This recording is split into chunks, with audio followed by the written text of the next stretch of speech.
kaba ita beektu dirra Amsa hooga heele Oromoo tamaraan Lubbuun jiraanne turullee wal garra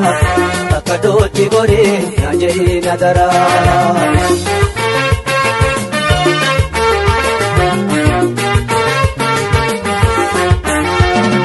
Arrayyuu jalqabii shama waliin gahii Bara walaas gorii kamiseen kullay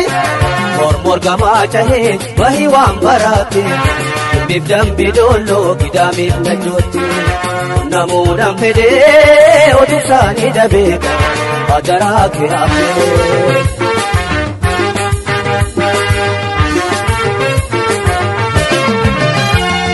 Imma fi akaaroo mattuudhaa fi gooree Amsanaa qunnamii dagatee kan tarree Kanneen baadiyyaadha kayuu dadhabdullee Hojii fi booranaa asiidhaa fi baadee Hundanaa dubbisiitii miidhagtaa'ee Dhibaminaaf ta'ee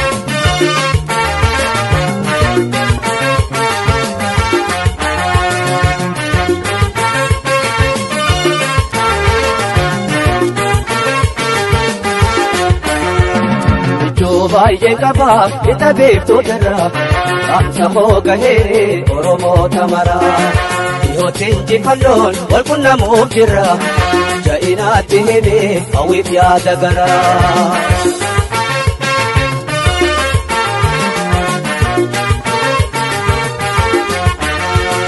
Waanoowwan koo baay'ee kanneen biyya ba'e Jiraachuu dadhabee bakka tokko ta'e Niyaaf jabuuti Suudaanii rakkatu Addunyaa cufannaa fi meeqa dirmatu Meeqatu dhabamee akka bahee na beeka Lafa meene kufee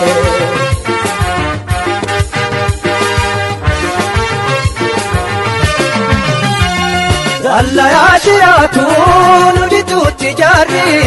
Oromiyaa guutuu keessanaaf barmaari Afamma kibbaa bahaa fi dhiyaatti Awurooppaa fi shiyaa kanneen Ameerikaatti Sabboontoota magii hawwii waliin tuqiiqa Dhimimaan koo haqee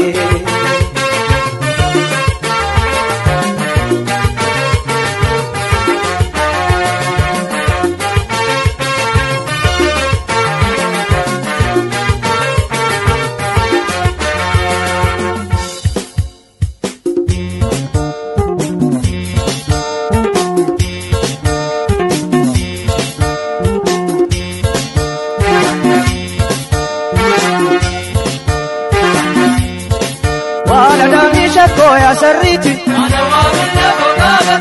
Wala damisha koya sarriti Awan kenya keessa Kumaka lamota Ilkaan kenni goda Tuma modalota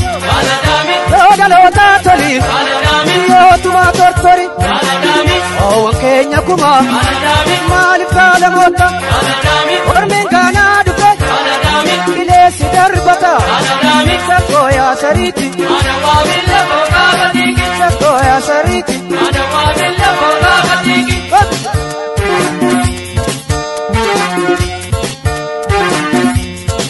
Wala damisha koya sariti Wala damisha koya sariti Baratto tambo Kanneen University Nakamtee fileeka Kimbitti simtani Najoof lambi dolla Kitaamis kaaftani Ebidda dhaamtuudhaaf hiriira baatani Wayyaana nyaatuuf rasaasaan dhumtani Sakkooyaa sariiti Sakkooyaa sariiti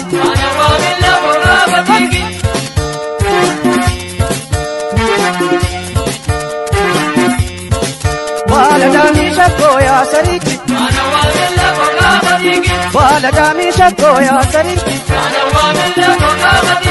Atilu na dese Ananya tumbate Makashi tinapne Malkashi tinapne Wata jala kese Tonkil makojate